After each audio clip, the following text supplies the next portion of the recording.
Qisqa tanaffusdan keyin Toha uy-joy yana o'z faoliyatini boshladi. Bugun biz Shakarqishloq hududida joylashgan kottejlarga tashrif buyurdik.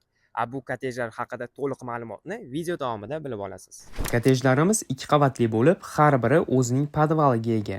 Har bir uy 4 sotix yer maydonida joylashgan. Uyda 7 ta xona, keng oshxona, 3 ta sanuzel hamda shinam yashil hududi mavjud.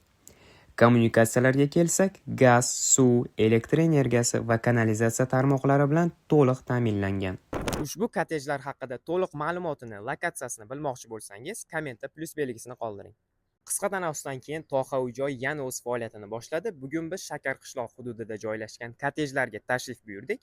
Bu kottejlar haqida to'liq ma'lumotni video davomida bilib olasiz. Kottejlarimiz 2 qavatli bo'lib, har biri o'zining podvaliga ega. Har bir uy 4 sotix yer maydonida joylashgan.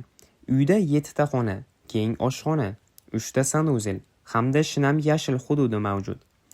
Kommunikatsiyalarga kelsak, gaz, suv, elektr energiyasi va kanalizatsiya tarmoqlari bilan to'liq ta'minlangan.